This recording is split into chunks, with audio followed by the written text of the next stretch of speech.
देवतुल्य आयो माँ शक्ति आज राजा चंद्रन कुमार के मांगे 1031 दिन सोमवार तारीख 7 अक्टूबर 2024। और आज हमारे बीच में आदरणीय श्री आर्यन पांडे साहब जो retired additional commissioner income tax commercial tax है। आपका जो विषय चल रहा है वो श्रीमद् भागवत चतुर्थ स्कंद वक्तव्य 3। इसमें जो विशेष ले रहे हैं वो ले रहे हैं ध्रुव प्रकरण। आप ज्यादा समय लेने तो आदरणीय आर्यन पांडे साहब से निवेदन करते हैं कि आज का उद्बोधन जारी करें। आदरणीय श्री आर्यन पांडे। ओ अपनी ऊर्जा को एकत्रित करने के लिए हम गायत्री मंत्र का सर्वप्रथम उच्चारण करते हैं। ओ भूर्भुवः स्वः तत्सवितुर्वरेण्यं भर्गो देवस्य धीमहि धियो यो नः प्रचोदयात्। अब मैं 2 वैदिक मंत्रों से प्रार्थना करता हूं। ओम विश्वानि देव सवितर्दुरितानि परासुव यद्भद्रं तन्न आसुव। ओम अग्नि नयसुपधारायै अस्मान् विश्वानि देव वयुनानि विद्वान् यो योध्यस्मज्जुहुराणमेनो भूयिष्ठान्ते नम उक्तिं विधेम। हे सकल जगत के उत्पादक प्रकाश स्वरूप परमात्मन, आप हमारी बुराइयों को, दुर्व्यसनों को, आपत्तियों को दूर करें और जो कल्याणकारी हो वो हमको प्राप्त कराएं। हे सबसे अग्रणी अग्नि स्वरूप परमेश्वर, आप हमारे सारे कर्मों को जानते हैं। आप हमको सन्मार्ग पर ले चलते हुए समृद्धि प्राप्त कराएं। इसमें जो भी बाधाएं आए आप दूर करें। हम आपको बारंबार प्रणाम करते हैं। ओ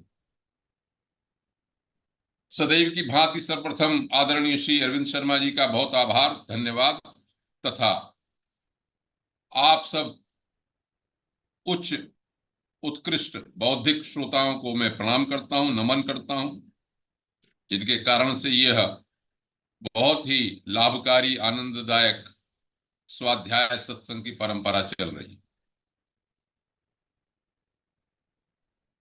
मैं, जैसा कि आपको विदित है कि प्रभु की प्रेरणा से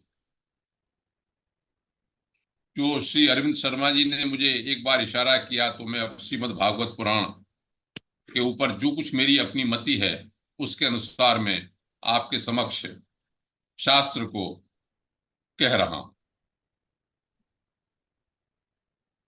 जैसा कि मैं पहले ही कह चुका हूं कि इसको बोलने से आप लोगों को क्या लाभ होता है ये तो आप जाने, लेकिन मुझे सबसे ज्यादा लाभ ये होता है कि मुझे बार बार इन शास्त्रों को अवगाहन करने का, आलोड़न करने का और चिंतन करने का अवसर मिलता है।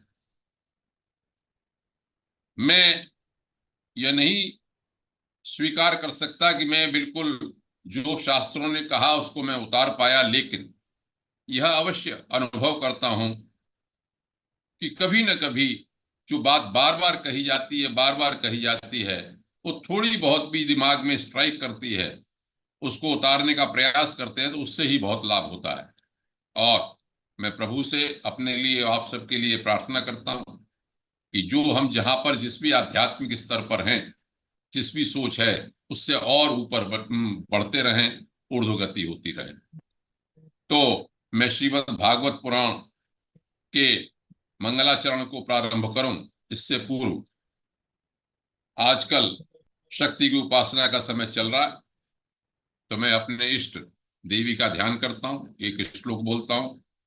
सर्वरूपमयी देवी सर्वं देवीमयं जगत अतोऽहं विश्वरूपां तां नमामि परमेश्वरीं। जिस तरह से अपने अपने इष्ट के उपासक यह मानते हैं कि वह तत्व सब में विद्यमान है, उसी प्रकार से मैंने इस श्लोक में यह उपासना की, यह कहा कि वह देवी शक्ति जो है सब रूप में विद्यमान है। सर्वम देवीमयम जगत, और यह जगत भी सर्वदेवीमय है। इसलिए मैं उस विश्व रूप की देवी को उपासना करता हूं। आपने यह देखा होगा आगे कि चाहे वो ईशावास्य उपनिषद का ईशावास्यम वाला मंत्र है, सूत्र है, उसकी व्याख्या ही सब जगह हुई है। चलिए, श्रीमद् भागवत पुराण में प्रवेश करने से पूर्व में एक परंपरा के अनुसार पहले श्री कृष्ण भगवान, तदुपरांत इसके वक्ता सुखदेव जी को स्मरण करता हूं। सच्चिदानंद रूपाय विश्वोत्पत्त्यादि हेतवे तापत्रय विनाशाय श्री कृष्णाय वयं नुमः। यं प्रव्रजन्तमनुपेतमपेत कृत्यं द्वैपायनो विरह कातर आजुहाव पुत्रेति तन्मयतातरवोऽभिनेदो स्तं सर्वभूत हृदयं मुनिमानतोऽस्मि। प्रबुद्ध श्रोतागण, जैसा कि आपको आज के विषय से स्पष्ट ही है कि मैं श्रीमद् भागवत पुराण में जो ध्रुव प्रकरण है उसके बातों को आपके समक्ष रखने जा रहा हूं। ध्रुव एक ऐसा चरित्र है जिससे प्रत्येक भारतीय सनातन धर्मी परिचित है बचपन से ही। कथा सब जानते संक्षेप में। तो ऐसी क्या विशेषता है जो इस श्रीमद् भागवत पुराण में लिखने की के माध्यम से सुखदेव जी को परीक्षित को सुनाने की या मैत्रेय जी को विदुर जी को सुनाने की आवश्यकता पड़ी?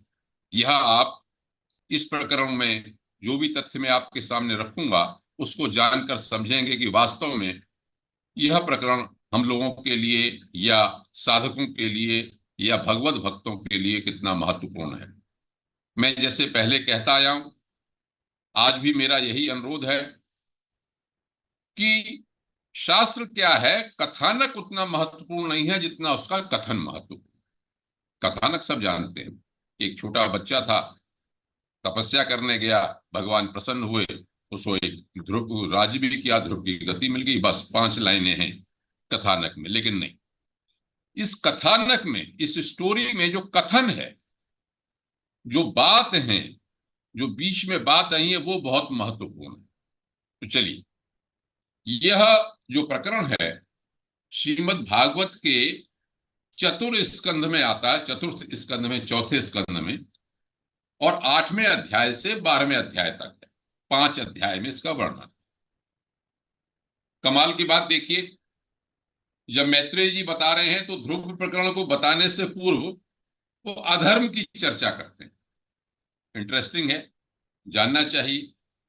क्या कहते हैं मैत्रेय जी कि देखो भाई विदुर जी, ब्रह्मा जी के जो मानस पुत्र हुए उनमें से सनकादि, सनक, सनंदन, सनत कुमार जो 4 हुए, वो नारद, ऋभु और हंस, अरुणी और यति, ये ब्रह्मा जी के ऐसे पुत्र हुए जो नैष्ठिक ब्रह्मचारी थे। इन्होंने गृहस्थ धर्म में नहीं, इसलिए इनकी कोई संतानें नहीं।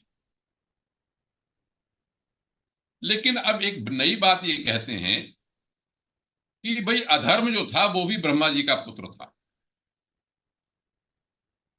जो हमारे यहाँ अधर्म चला, तो जो देवऋषि जी ने बात कही वो मुझे बिल्कुल बार बार मन में स्ट्राइक करती है कि पुरुष की आवश्यकता नहीं है, कि जो भाव या जो गुण वो भी हुए, वो भी वहीं से ब्रह्मा जी से या जो भी हमारे आदि सृष्टि करने वाले परम सत्ता है उससे पैदा हुए, आदिकाल से है। तो क्या लिखा है इसमें? जो लिखा है वो आप सुनिए इसको, कि अधर्म भी ब्रह्मा जी का पुत्र था। उसकी पत्नी का नाम था मृषा। मृषा वैसे मिथ्या चीज को कहते हैं हिंदी में। अगर संस्कृत में कहें मृषा तो उसका मतलब तो मिथ्या। तो अधर्म है, अधर्म वैसे मिथ्या ही है। तो उसकी पत्नी का नाम भी मृषा है, और उसके पुत्र को हुआ, उसका नाम था दंभ, और उसकी जो कन्या हुई उसका नाम हुआ माया। दंभ जो हम गर्व करते हैं अधर्म के कारण, और जो माया उसकी फैली हुई है, उन दोनों को एक निवृत्ति नाम की संतान जो कोई व्यक्ति ले गया। निवृत्ति कहते हैं बुरा करने वाले। हमारे यहाँ निवृत्ति जो है वो तांत्रिक प्रयोगों में भी आती है, और वेद में भी निवृत्ति का वर्णन है। निवृत्ति उस भावना को कहते हैं जो दूसरे के बुरा करना चाहती है। तो उन्होंने कहा दंभ और माया से लोभ और शठता का जन्म हुआ, क्रोध, हिंसा, और उनसे कली, कली कहते हैं, जैसे कली युग चल रहा है तो कली का अर्थ यहां पर किया कलह, और उसकी बहन दुरुक्ति, दुरुक्ति माने गाली उत्पन्न।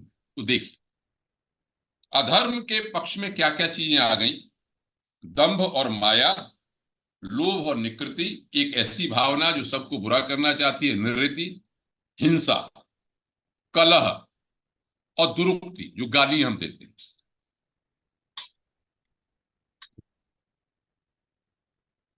गाली उत्पन्न, फिर उस गाली या कली ने भय और मृत्यु को उत्पन्न हुआ, और उनके कारण यातना और नरक, मतलब जो हमको उसका फल मिलता है वो उसका जोड़ा उत्पन्न हुआ।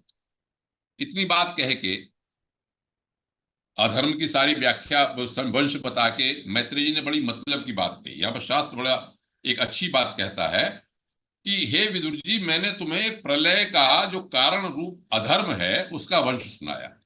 अधर्म जब चलते हैं लोग तो प्रलय ही हो जाती है, उसका नाश ही हो जाता है उन लोगों को, उसको वंश को सुनाया।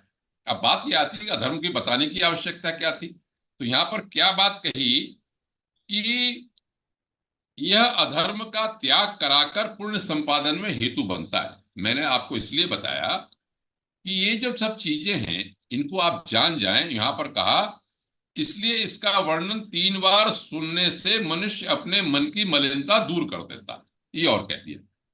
देखिए अधर्म का वंश बता दिया और उसका फल भी बता दिया कि आप 3 बार इसको पढ़िए विदुर जी, 3 बार समझिए, मतलब बार बार चिंतन कीजिए एक तरह से, और आपकी मनुष्य की मलिनता दूर होती है। तो मेरा अपना विचार इसमें ये है। चलिए सब। तो उसके बाद उन्होंने ये कहा मैत्रेय जी ने कि अब मैं आपको जो ब्रह्मा जी के अंश से उत्पन्न मनु जी थे उनके वंश की बात कहता हूं। आपको मैं पहले बता चुका हूं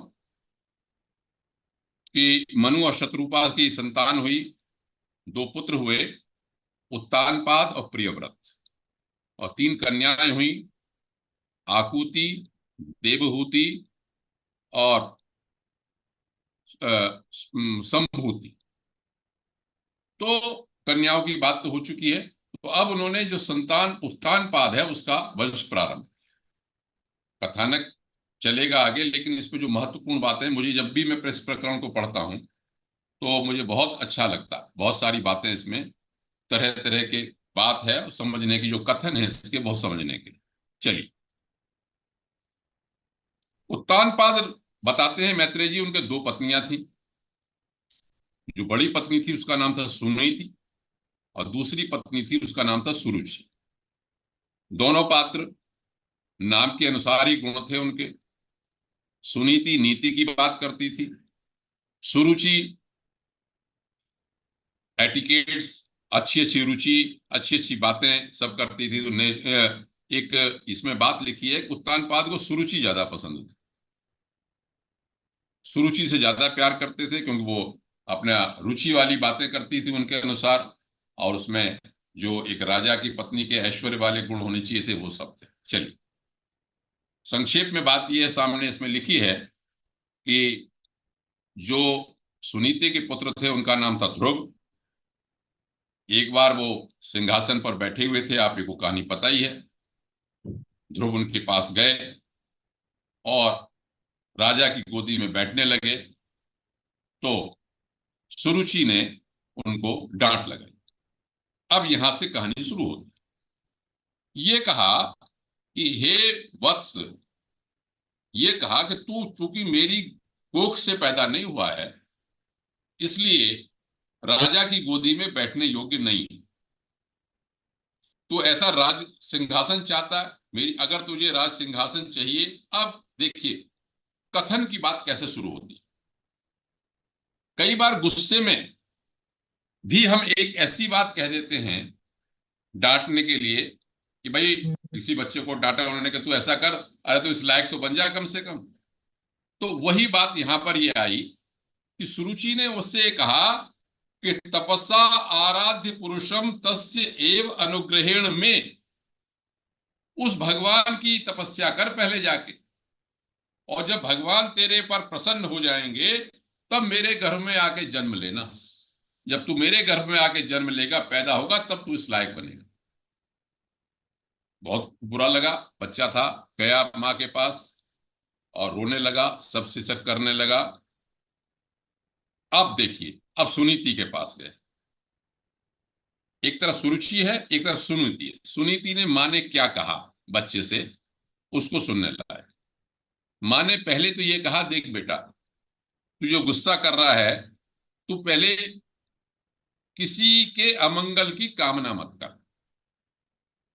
माँ अमंगलम तात परेशु मनस्था,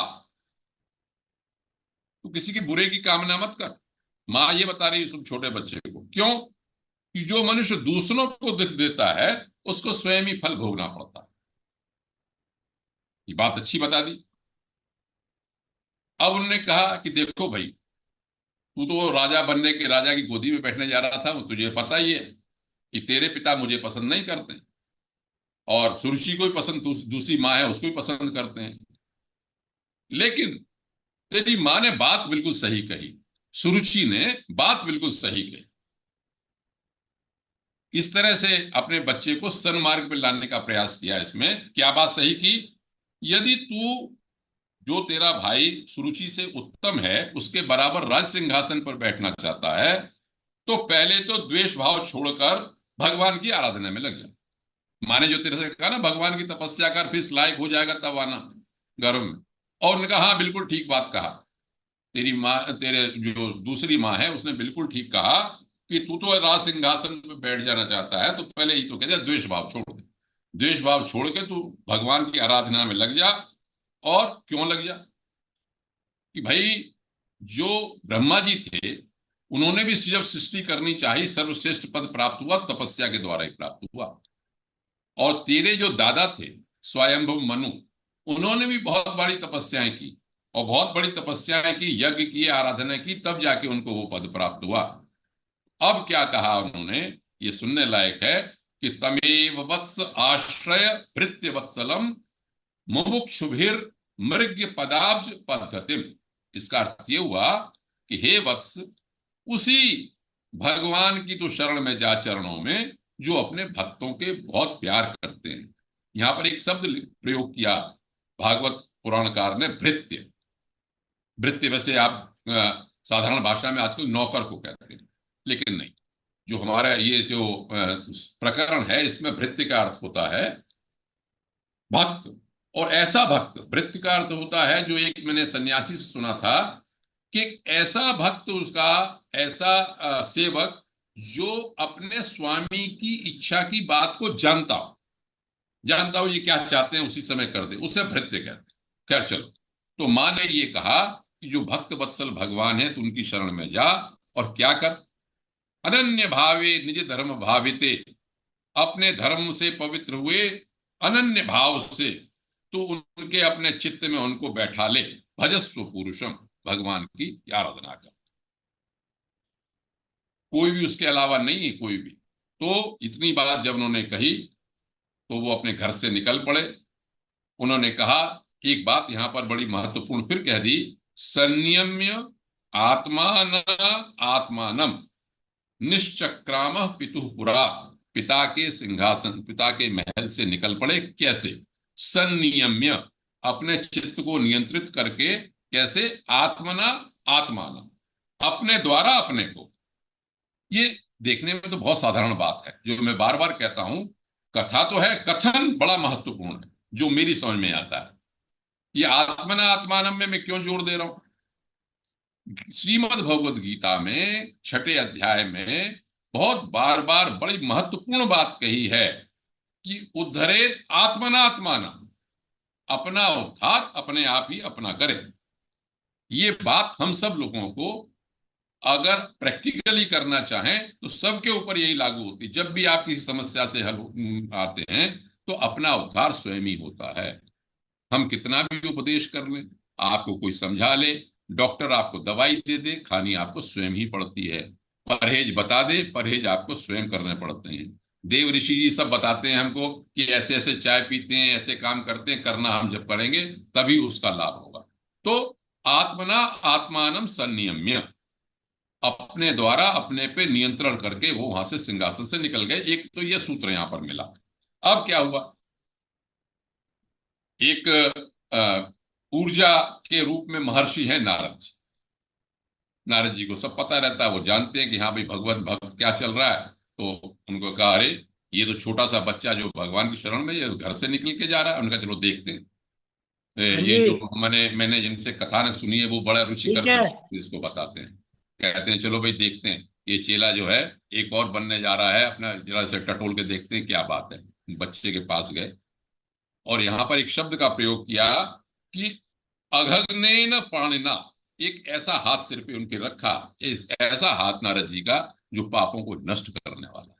उसके सिर पे हाथ रखा, हाथ रख के ये कहा कि समझ तो गए कि इसके मन में तो जो सौतेली माता है उसके वचन जो है बहुत बुरे लगे हैं इसको, इसलिए ये ऐसे कर रहा। तो अब उससे यहां पर देखिए कथन, यह है टेस्ट कि जो गुरु है वो शिष्य का परीक्षण करता है कि देखें इसमें कितनी दम है, इसको सही बात बताई। तो उन्होंने क्या कहा नारद जी ने, जो एक छोटे से बच्चे को हम भी कहेंगे, अगर कोई जा रहा होगा, कोई बेटा हमारा बच्चा या और किसी का बच्चा जा रहा हो तो हम क्या कहेंगे, वही नारद जी ने समझाया कि देख भाई, ये तो छोटी उम्र है, खेल कूद में मस्त रहता है, इसमें कोई मान अपमान नहीं होता इस उम्र में।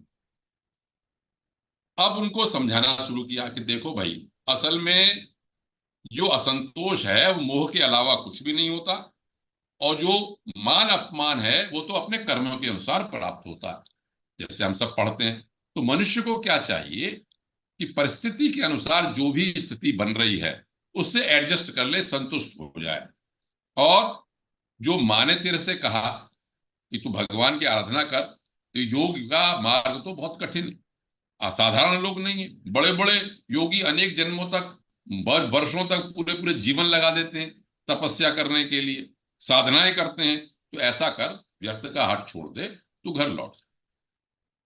और जब भी तेरा समय आए अच्छा परमार्थ साधन का, उस समय साधन करना, चित्त को संतुष्ट रखना चाहिए।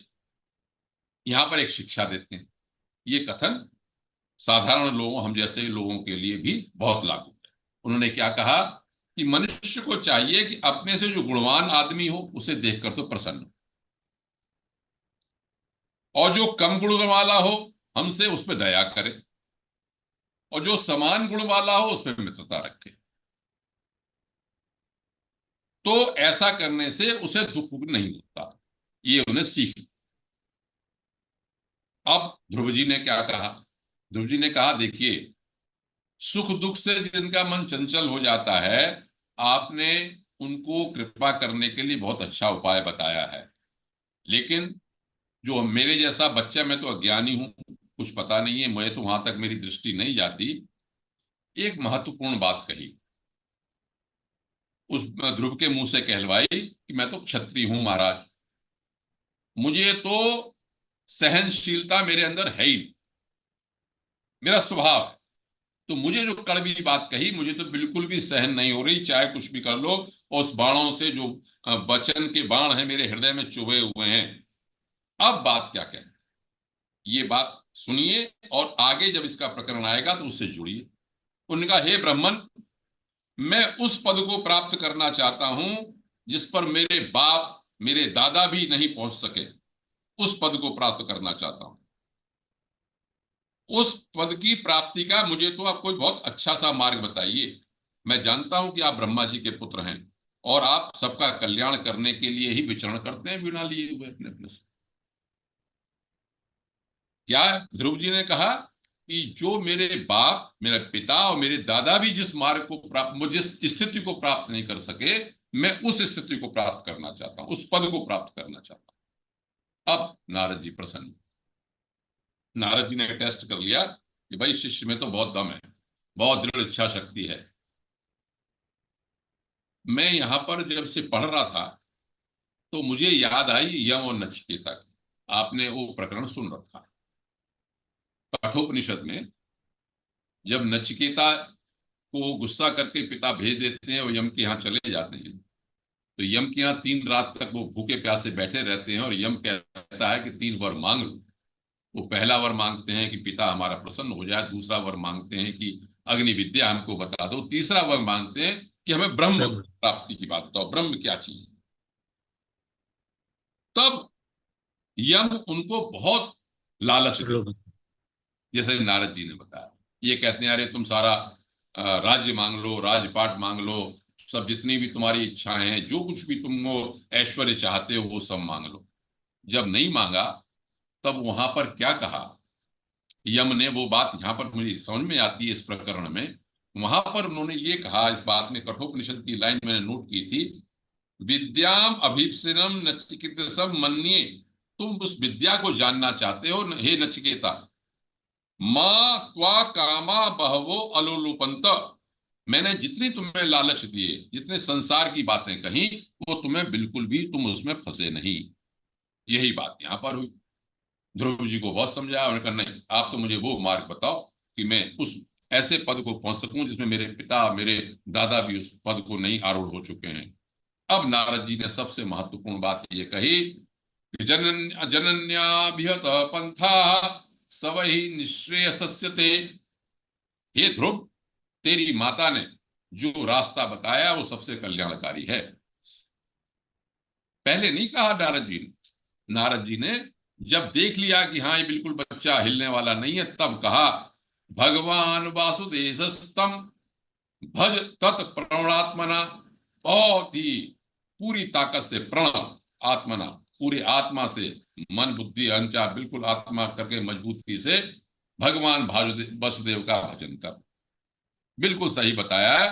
जो धर्म अर्थ काम मोक्ष जो कुछ भी आप चाहते हैं उसका एक ही मूल है, हरे तत्र कारणम पाद सेवनम। भगवान के पाद सेवा करना, भगवान का भजन करना, जो कुछ भी अभिलाषा हो वो प्राप्त होती है।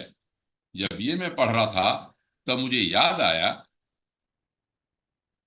भागवत के शुरू के प्रश्न कि शौनकादि ऋषियों ने पूछा क्या सूत जी से, किम श्रेय, श्रेय क्या है।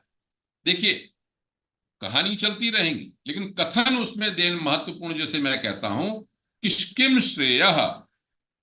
वो बार बार भागवतकार किसी न किसी पात्र के माध्यम से हमको ये बताते हैं कि हमारा कल्याण का मार्ग कौन सा है। यहां पर ये बताया कि जनन्याभिहत पंथा सवै निःश्रेयसस्ते। हे ध्रुव, तुम्हारा कल्याण तुम्हारी माता के द्वारा बताए गए रास्ते में है। क्या रास्ता बताया? भगवान का भजन। तो मैं ये समझता हूं कि इस प्रकरण से, इस कथन से हमको ये बताया जा रहा है कि देखो भाई, भगवान की शरण में जाओ, भगवान का भजन करो किसी तरह से। अब यहां पर क्या कहा? यहां पर ये कहा उन्होंने कि देख भाई, तू यमुना जी के तट पे जा, मधुवन है वहां पर, और पहले तीनों समय स्नान कर, स्नान करके आसन बिछा के बैठो, रेचक पूरक और कुंभक 3 प्रकार के प्राणायाम करो, इंद्रियों को वश में करो और वश में करके भगवान का ध्यान करो। वही बात जो पहले कपिल जी देवहूति को बता चुके हैं, उसी तरह की लगभग बात बताई। क्या कहा?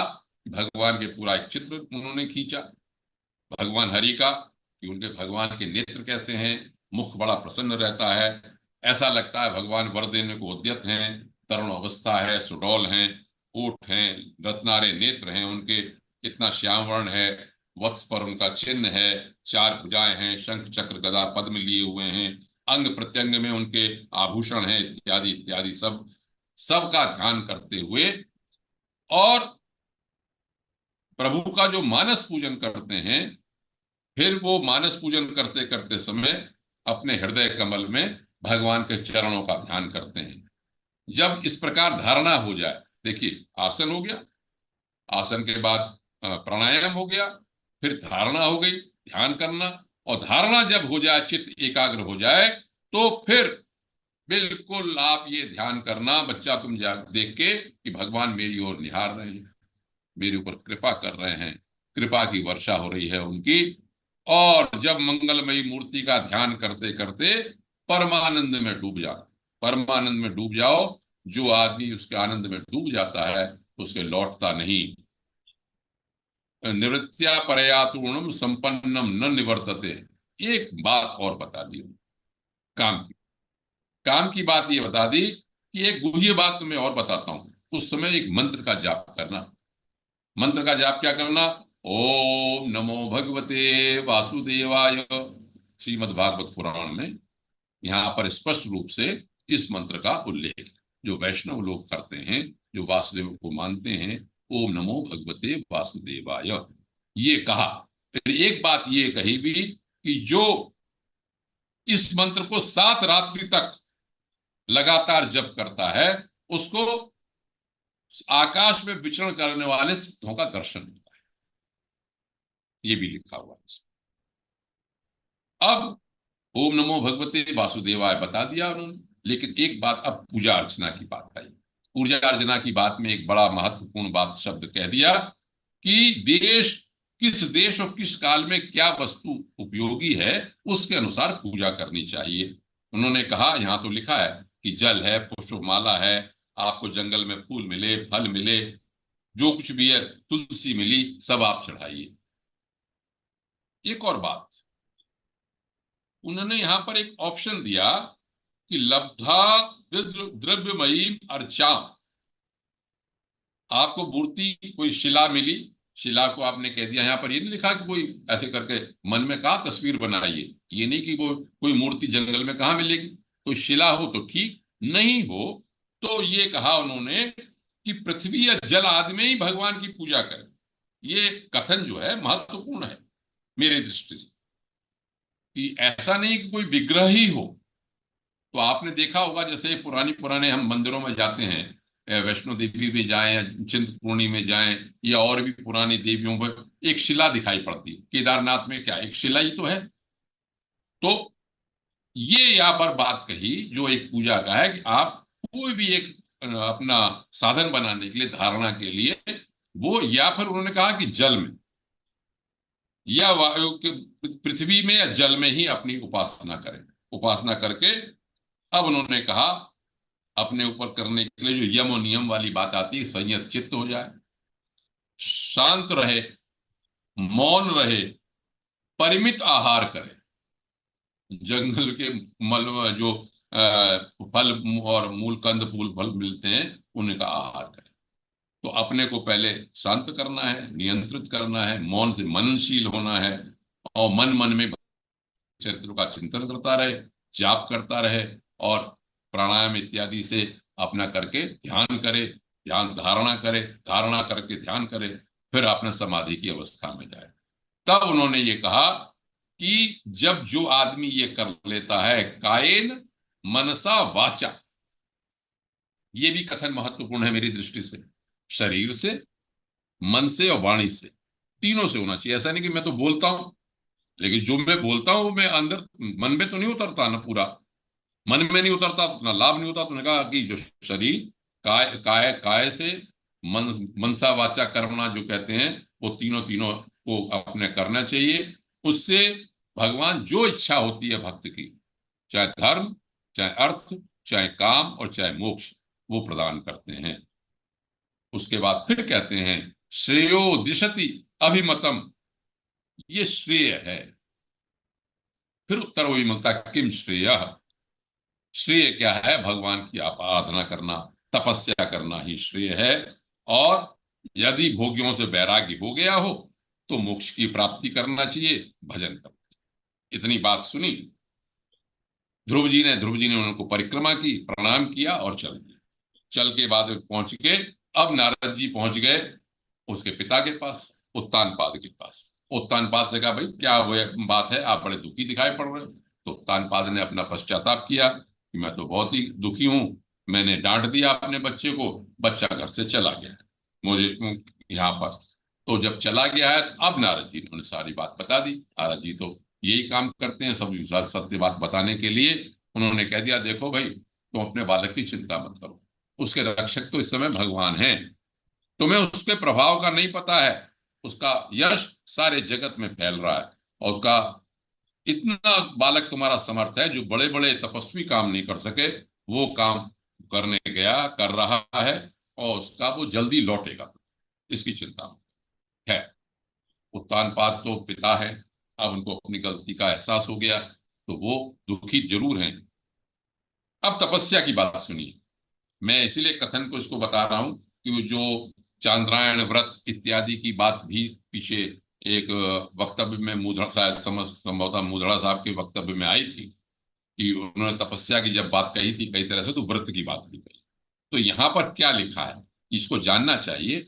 जो ध्रुव जी के बारे में उन्होंने लिखा है, क्या लिखा है? यमुना जी, नारद जी ने जैसा बताया, यमुना जी के जल में जाते थे, स्नान किया, स्नान करके पहले उन्होंने क्या किया, ये एकाग्र चित्त किया, और अब भोजन का, व्रत का मतलब भोजन, भोजन पे कैसे नियंत्रण किया, इसमें इसमें जो लिखा है वही लिखा है कि 3-3 रात के अंत में जीवन निर्वाह के लिए कैथ, कपित्थ जो कैथा होता है वो, और बेर, ये खाया, खाना प्रारंभ किया 1 महीने तक, 3-3 रात के उसमें गैप में।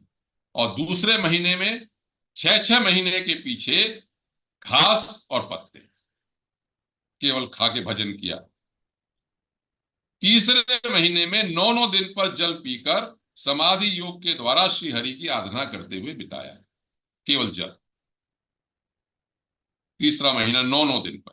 और चौथे महीने में अपने श्वास को जीत के 12-12 दिन के बाद केवल वायु पीकर ध्यान योग द्वारा भगवान की आराधना।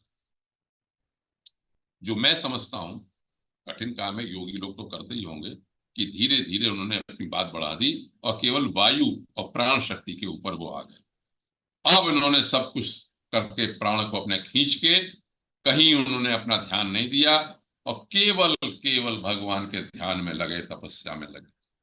बड़ी महत्वपूर्ण बात इसमें लिखा है कि जब ध्रुव एक पैर से खड़े हुए, उनके अंगूठे से आधी पृथ्वी इस प्रकार झुक गई, जैसे किसी गजराज के नाव पे कोई चढ़ जाए हाथी तो नाव झुक जाती है। पूरा संसार में उस तपस्या का प्रभाव होने लगा। अब यहां पर यह लिखा कि जब उन्होंने इतनी कठोर तपस्या की और अपना प्राण रोक लिया, तो और जीवों के प्राण भी रुकने लगे, औरों की जिंदगी भी रुकने लगी। अब इसमें कष्ट क्या बताया, एक बात कही इन्होंने कि उनके जो व्यक्तिगत प्राण थे उसका अभिन्नता हो गई समष्टिगत प्राण से। जो ऊर्जा उनकी अपनी थी, उसमें लिखा है इसमें इस बात को कि विश्वम आत्मनो द्वारम, समष्टि प्राण से अभिन्नता होने के कारण सभी प्राणियों का श्वास प्रश्वास रुक गया। तो एक बहुत बारीक बात मेरी समझ में आती है, देव ऋषि जी इसकी सहमति अपनी प्रगत व्यक्त कर रहे हैं, कि जो बार बार हमारे अरविंद शर्मा जी कहते हैं व्यष्टि और समष्टि क्या चीज है, हम कहते हैं यत पिंडे तत् ब्रह्मांडे। तो यहां पर शास्त्र ध्रुव जी की तपस्या से स्पष्ट कर रहा है कि इतना भी हो सकता है कि आप जिस की आपने निरोध कर रहा है, और आप व्यष्टि से समष्टि का जो प्राण है वो भी आपने एक तरह से रोक गया, अभिन्नता दोनों की मिल गई, तो आपको प्राणियों में सांस लेने की दिक्कत होने लगी। और जब प्राणियों में लोकपालों को बहुत पीड़ा हुई, समस्त लोगों को, तो वो भगवान की शरण में गए कि भगवान ये क्या हो रहा। मतलब एक तरह से ऑक्सीजन की जो हमारी प्राणवायु उसकी सब जगह कमी हो गई एक तरह से। अकेला एक आदमी ने निरोध कर दिया, ऐसा निरोध कर दिया, उसका सामंजस्य बीत गया, बैठ गया, जो मैं समझ रहा हूं समष्टि से, तो सभी कुछ रुक गए। क्यों? कि सबका कनेक्शन एक ही है। ऐसा नहीं कि हम ही ले रहे हैं सब सांस, तो सांस तो पूरे पूरे वातावरण में सभी, हम भी वही ले रहे हैं। खैर, तो यहां पर अब आगे कथानक ये चलता है। उनका चिंता मत करो, मैं जानता हूं कि उस ध्रुव ने मुझ विश्वात्मा में अपना चित्त लीन कर दिया है, उसे अभेद धारणा सिद्ध हो गई है। ये शब्द यहां पर लिखा। अभेद धारणा सिद्ध होने से क्या है, उसका प्राण का निरोध हो गया है, तो इसलिए सबके प्राण का निरोध हो गया है। अब मैं जाता हूं, उससे तपस्या से निवृत्त कर देता हूं। अब विदुर जी कहते हैं, ओ मैत्रेय जी कहते हैं विदुर जी से कि जब भगवान ने ऐसा कहा तो सबका भय चला गया, कि सबके प्राण के सांस लेने में सबको दिक्कत हो रही थी। अब भगवान, विराट स्वरूप भगवान कृपा करने के लिए आपके भक्त वत्सल भगवान अपने गरुड़ जी के ऊपर चढ़ने के लिए आए। इसमें ला भृत्य दृक्षया गतः, वहां भृत्य वत्सल बोला था।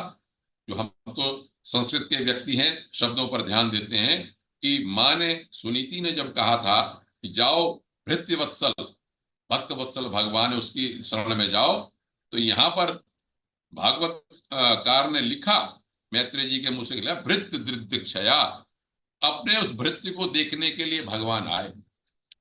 वाह, भगवान की कृपा दृष्टि देखिए। और क्या देखा भगवान ने?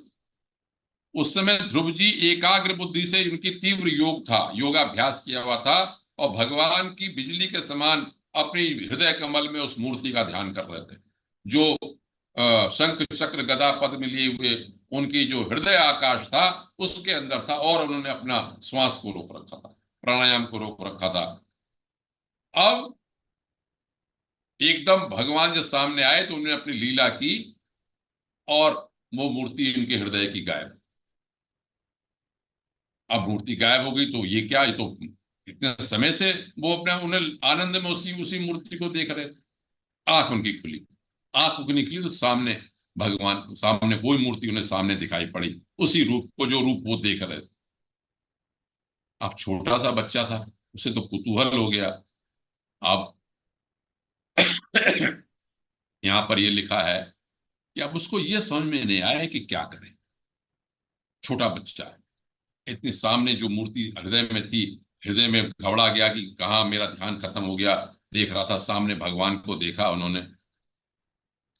अब समझ गए कि ये जो साकार भगवान आए हैं, हाथ तो जोड़ लिए उन्होंने, लेकिन अब ये समझ में नहीं आया कि क्या कहें। छोटा बच्चा है। यहां पर जो बात लिखी और जो मैंने संतों से सुना है, इतनी कृपा है, शक्तिपात जिसे कहते हैं, वो कह रहे हैं कि क्या कहे, स्तुति करना चाहते हैं भगवान, मैं क्या कहूं, उसके अंदर की बात सामने नहीं आ रही निकल के। भगवान जान गए ये कुछ कहना चाहता है, अपनी बात कहना चाहता है। बड़ा महत्वपूर्ण श्लोक है ये। कृतांजलिम ब्रह्ममयेन कंबुना पस्पर्श बालम कृपया कपोले। भगवान ने कृपा की और उसके कपोल पे अपने शंख का स्पर्श कर दिया। बड़ी भगवान की कृपा है। शंख क्या है? इसमें लिखा है, सवै तदैव प्रतिपदाम गिरम देवीं परिज्ञात परमात्म निर्णय ब्रह्ममयेन कंबुना। ये कंबु जो शब्द है, शंख है, ये किसका प्रतीक है? वेद वाणी का प्रतीक है। ब्रह्ममय, भगवान की दी हुई है। हम कहते हैं ना, धियो यो न प्रचोदयात्। जब सुखदेव जी ने स्तुति की दूसरे स्कंध में, तो उन्होंने कहा, बड़ा महत्वपूर्ण बात यहां पर सटीक बैठती है कि क्या छुआया उन्होंने? शंख छुआ दिया, और शंख छुआ के क्या हुआ कि उनको वेदमयी दिव्य वाणी प्राप्त हो गई, ध्रुव जी को। इस बात को पुष्टि करने के लिए शक्तिपात की बात तो अलग है। मैं सुखदेव जी की उस स्थिति को याद कर रहा था, वहां पर दूसरे स्कंद में जब सुखदेव जी आए सामने और भगवान की स्तुति की, उसमें एक श्लोक लिखा बड़ा महत्वपूर्ण।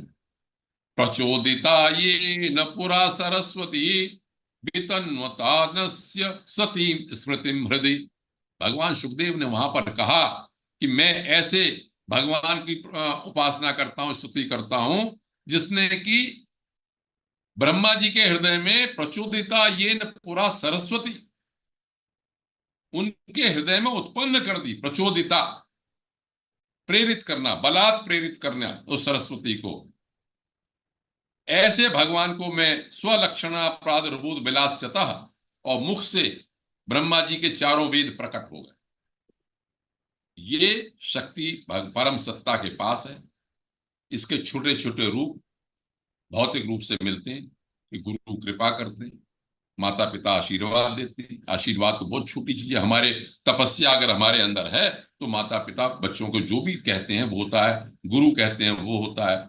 शंकराचार्य, आदि शंकराचार्य का तो उदाहरण पता ही है कि तोटकाचार्य जो थे वो केवल सेवा करते थे, केवल सेवा करते थे। और वो एक बार बैठे हुए अपने के कपड़े धो रहे थे नदी पे, और ज्ञान का पाठ शुरू था, आदि शंकराचार्य के शिष्य कहने लगे महाराज किसकी प्रतीक्षा करें? नहीं, मेरा अभी एक शिष्य आने वाला, उसकी प्रतीक्षा कर रहा हूं। तो लोग हंसने लगे, वो जानते थे उसको तो कुछ भी नहीं आता। बात समझ गए शंकराचार्य।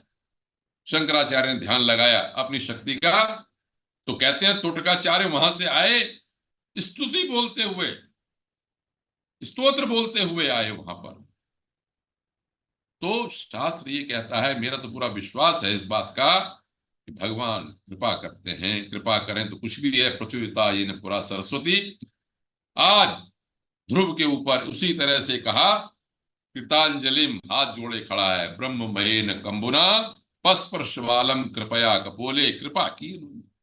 शब्द रूपी जो वेदमयी वाणी है उसको प्रकट करने के लिए शंख को यहां पर छुआ दिया, और शंख को छुआते ही वेदमयी दिव्य वाणी प्रकट हो गई। भगवान बड़े कृपालु हैं।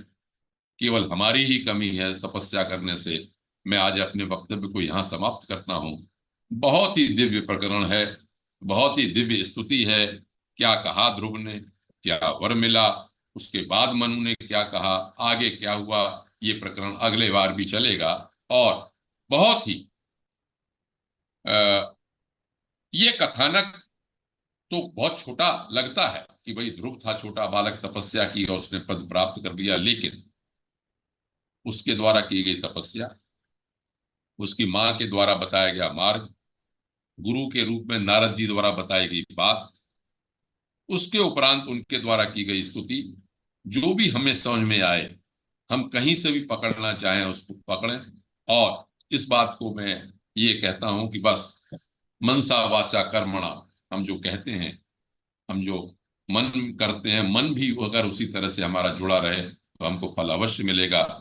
संक्षेप में और कुछ नहीं तो मैं इतना तो कह ही सकता हूं कि ये तो भगवान की शरण में जाएं।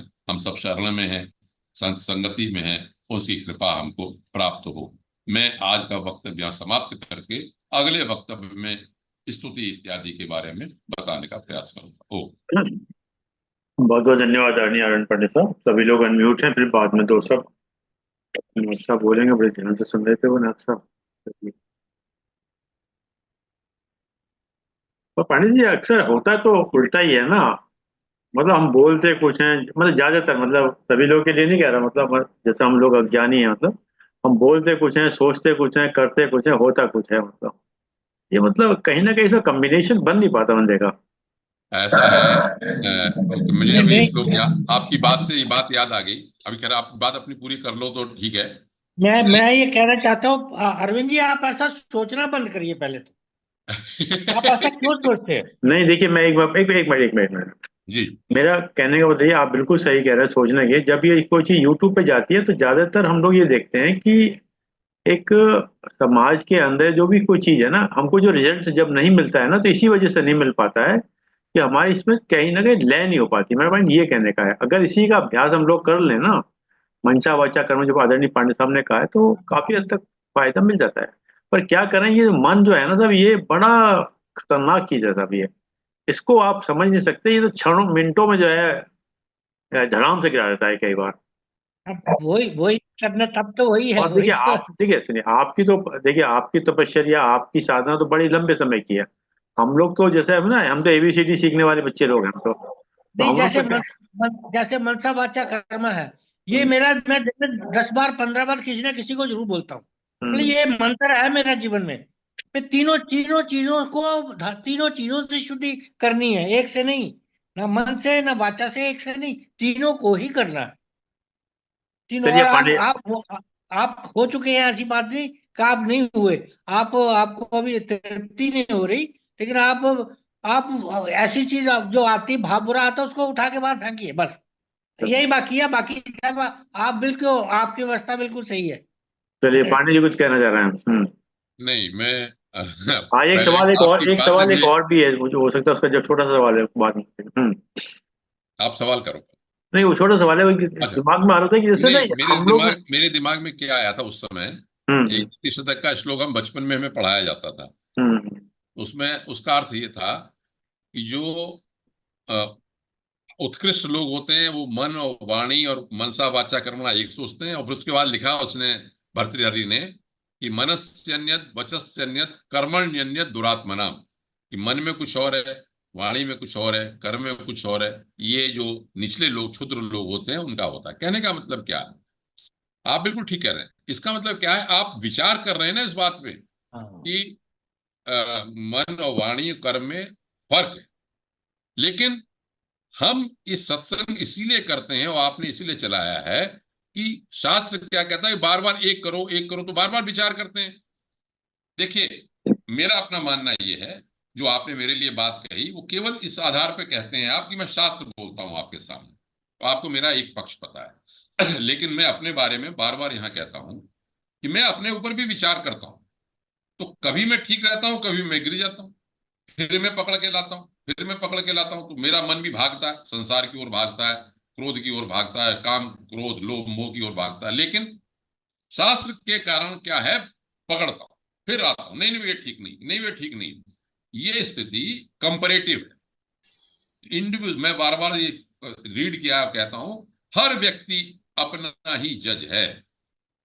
आप यू आर द बेस्ट जज योर सेल्फ। इसीलिए गीता कहती है आत्मीव रिपुरात्मना, आप अपने शत्रु हैं और अपने ही मित्र हैं। जो इसमें बात एक मैंने अपनी कथन कही, देखो ध्रुव जी की बात आ गई। जब वो निकले तो क्या लिखा, संयम्य आत्मना आत्मानम, अपने द्वारा अपना नियंत्रण करके कि मुझे अब भगवान की प्राप्ति करनी ही है। तो वही बात आई। ये सब चीज अभ्यास से है, हम जानते हैं, और अभ्यास करेंगे तो होगा। दूसरे क्या करते हैं क्या नहीं करते हैं, मुझे इसके बारे में सोच सोच के छोड़ दिया मैंने। मैं क्या हूं, मैं अपने बारे में सोचूं, तभी कल्याण होगा। इसीलिए आप सब सत्संग आपने चला रखा। आप बताइए। पंडित जी नहीं, बिल्कुल प्रणाम। ठीक। हाँ, तो आदरणीय चौधरी साहब जी सर। नहीं, छोटी सी बात ये कह रहा हूँ कि ध्रुव की कथा बचपन से सुनते आ रहे हैं। जब भी ध्रुव तारा को दिखाया जाता था तो ध्रुव की कथा एक छोटे रूप में कोई ना कोई बोल ही देता था। लेकिन आज आपने कुछ उसको अलग तरीके से जो बताया, उसमें से सूक्ष्म सूक्ष्म शिक्षाएं जो बताई कि मन को कैसे शांत करें, मन पर कैसे एक इम्प्रेशन लाएं भगवान का, या जिसको भी हम चाहते हैं उसको मूर्ति रूप में लाएं या मन में लाएं या पानी में लाएं या शिला में लाएं, और उसके बाद उसको ध्यान करें।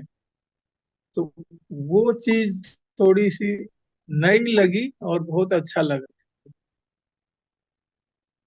आदरणीय पंडित साहब, जैसे इस कथानक में प्रकार अगर देखा जाए तो तीनों की जो है नाम है, सुनीति, सुरुचि और उत्तानपाद। ये तीनों चीजें ही नाम से ही काफी चीजें प्रकट कर रही हैं। मतलब कि बिल्कुल।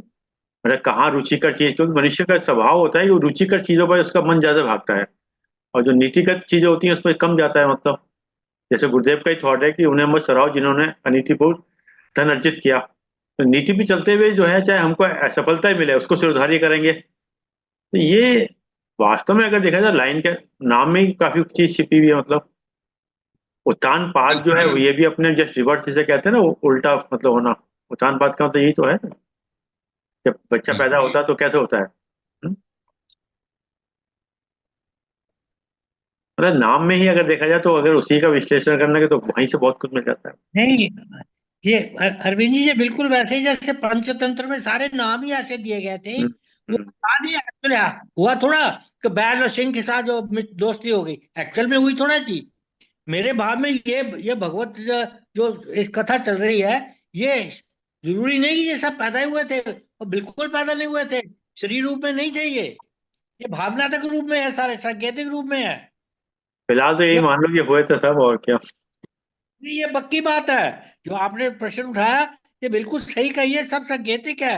जैसे पंचतंत्र में कोई बैल और सिंह की कभी दोस्ती हो सकती, कभी हुई होगी, लेकिन वो नहीं, और उसके नाम ये तो खैर नहीं थे। सोच का विषय है, इसमें तो हम लोग नहीं पढ़ेंगे। महाराज हाँ जैसे ठीक। पांडे जी ने बताया, हम लोग तो वही मान के चलेंगे कि सही चलेगा। हाँ बिल्कुल ठीक, बिल्कुल ठीक। पंडित जी कहाँ चले गए?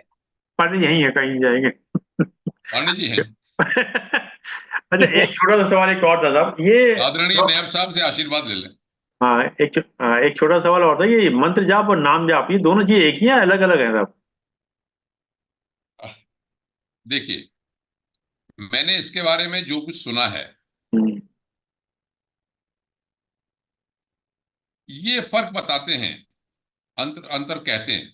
मतलब मैं व्यक्तिगत रूप से मैं अपनी बात बताऊंगा तो मैं कोई हो सकता है उससे थोड़ा मतभेद हो, मैं तो एक ही समझता हूँ जो कुछ भी है। लेकिन मैंने जो सुना है वो कहते हैं मंत्र एक अलग चीज है, नाम एक अलग चीज है, ऐसा महापुरुष कुछ संतों का मत है। लेकिन मेरा व्यक्तिगत मत ये है, मतलब पर्सनली, कि जैसे मान लो मैं करता हूँ, अपनी साधना करता हूँ, तो मैं नाम क्या, वो एक मंत्र सा जो है मेरे पास, मैं उसी उसी को नाम समझ के करता हूँ।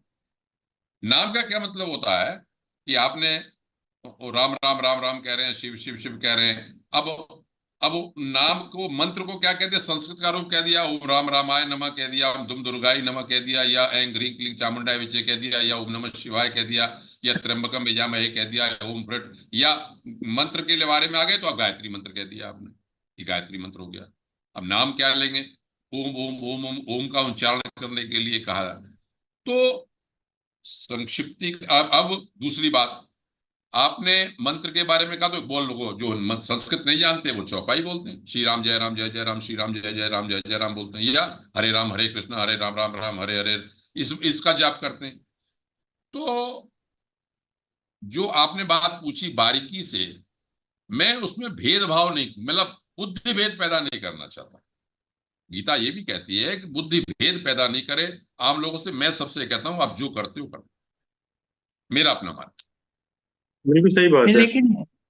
लेकिन मैं जाप पर मंत्र एक एक स्वर विज्ञान के साथ है, और उसकी मात्राएं हैं, उसका स्वर की जो भाव अलग आता है, उसका जो वाइब्रेशंस का फर्क पड़ता है। और जबकि एक जप है वो छोटा शब्द है। ये बेसिक फर्क ये भी है पंडित जी।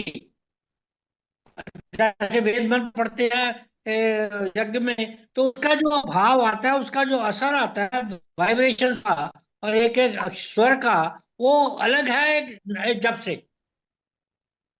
मैं मेरा पांडे साहब, मैं तो इसमें ये मानना है जो आदरणीय ऋषि साहब कह रहे हैं कि माँ की गोद में बैठने के बाद अगर तोतली भाषा में भी कुछ कह दिया तो माँ तो समझ जाएगी ना। क्या बात!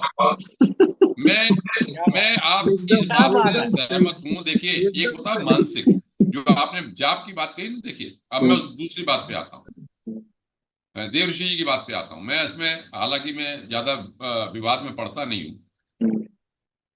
एक जगह लिखा था, एक श्लोक है, मुझे याद नहीं है समय, उसने कहा विष्णवे नमः बोलो या विष्णुवे नमः लो, विष्णु नमः बोलो, भगवान तो सब जान ही जाते हैं। एक बात। दूसरी बात जो देव ऋषि जी ने कही, बिल्कुल मैं सहमत हूं इस बात से कि स्वर की बात है, तो मानसिक जाप में तो नहीं।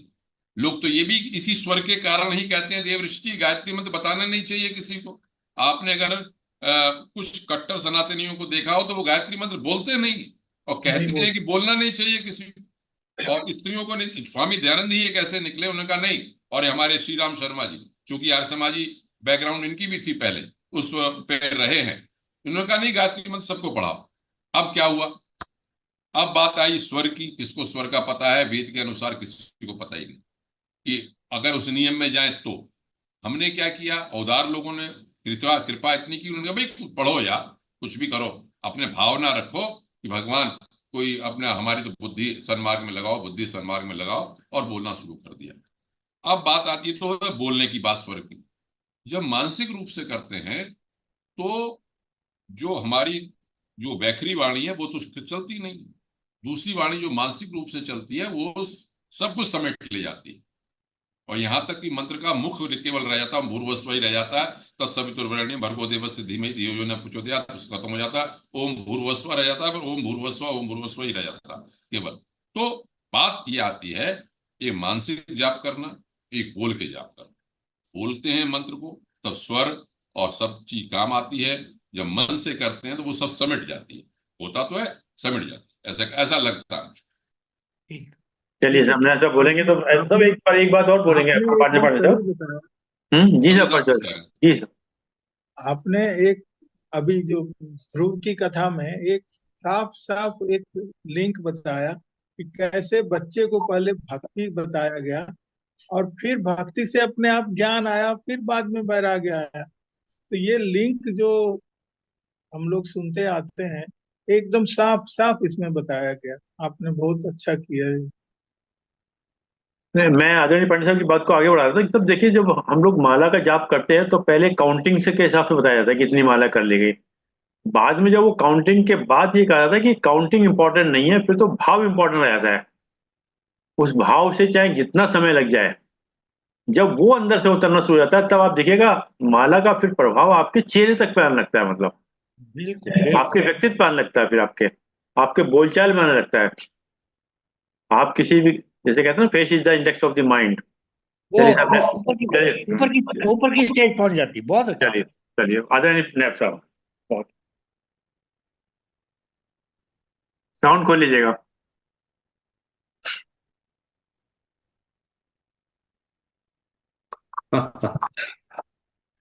बहुत बहुत धन्यवाद आदरणीय अनिल शर्मा जी, और आज के उद्बोधन देने वाले आदरणीय आर एन पांडे साहब।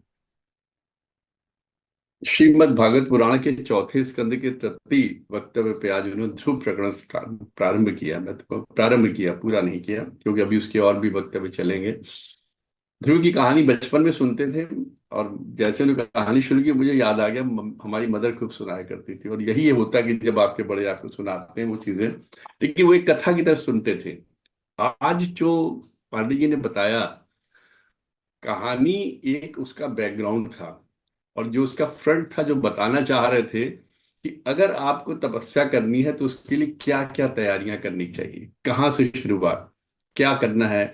कुछ उनके माता ने सुनी थी, मैम माता ने उनको बताया इस तरीके से करना। उसके बाद जब नारद मुनि ने भी उनकी परीक्षा ली, परीक्षा लेने के बाद जब उनको पाया कि हाँ ये कर सकता है, कर सकता है, तब उन्होंने उसको उनको आगे और बताया कि इस तरीके से करना। और फिर ईश्वर जिनको चाहते हैं वो क्या ना हो जाए। हम लोगों ने तो ये भी सुना था, हो सकता है आगे के वक्त में पांडे जी इसको क्लियर करें, कि उन्होंने ईश्वर से कहा था कि मुझे आपकी गोद में बैठना है। पापा ने नहीं बैठने दिया, फादर ने हमको, तो हमें भगवान की गोद में बैठना है। तो गोद में बैठाया विष्णु भगवान ने हमको।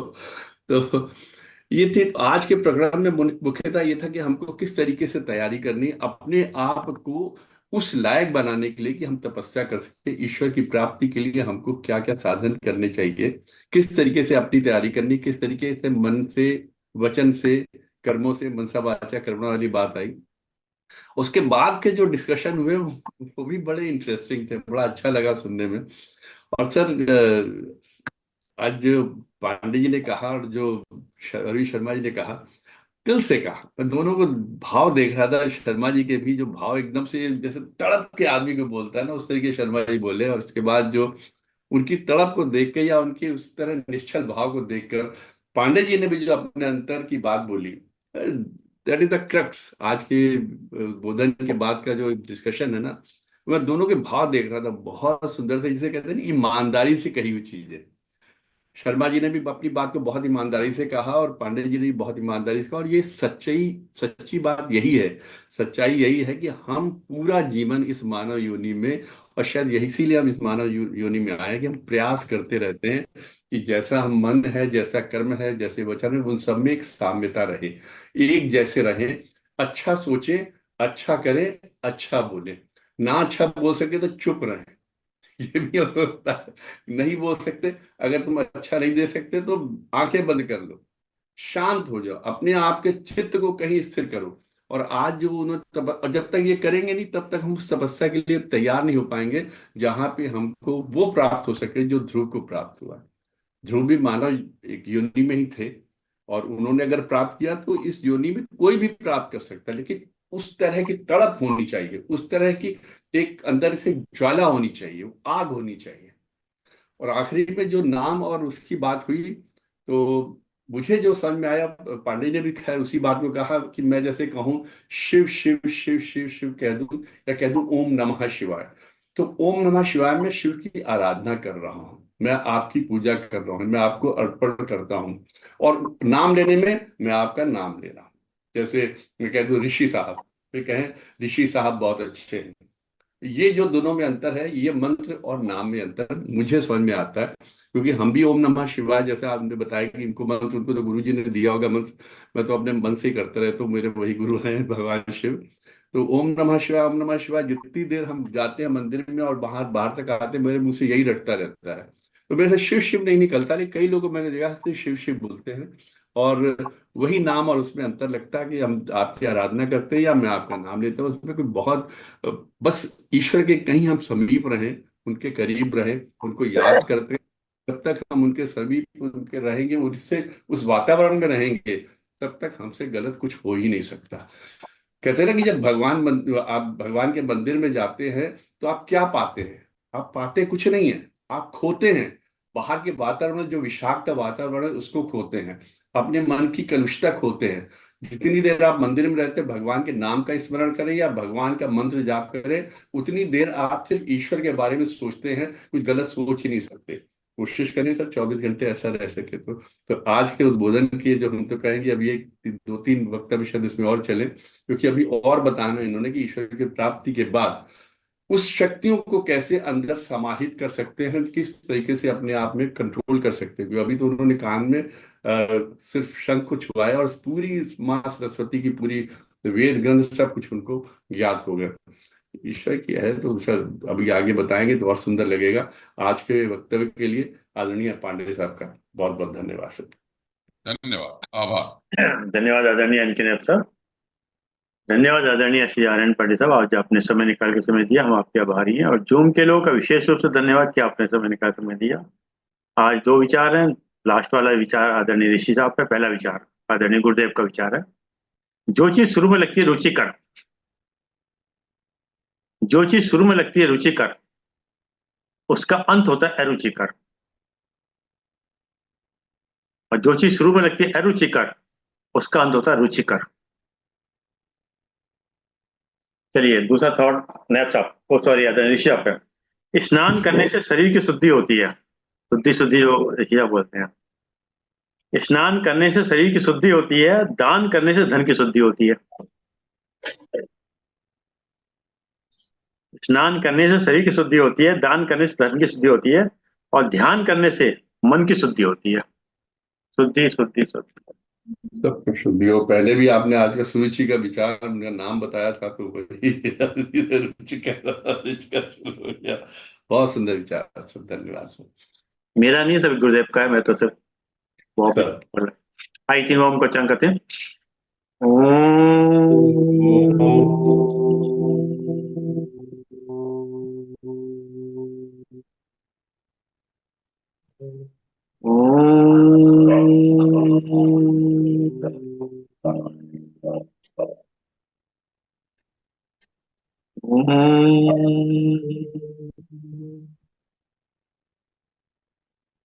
शांति शांति शांति शांति। सबको सभी प्रणाम, सबको बहुत बहुत धन्यवाद सर।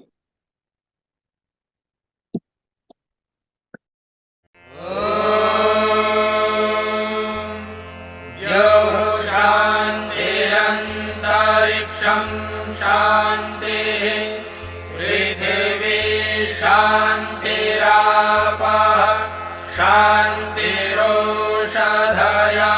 शान्तिः वनस्पतयः शान्तिर्विश्वे देवाः शान्तिर्ब्रह्म शान्तिः सर्वं शान्तिः शान्तिरेव शान्तिः।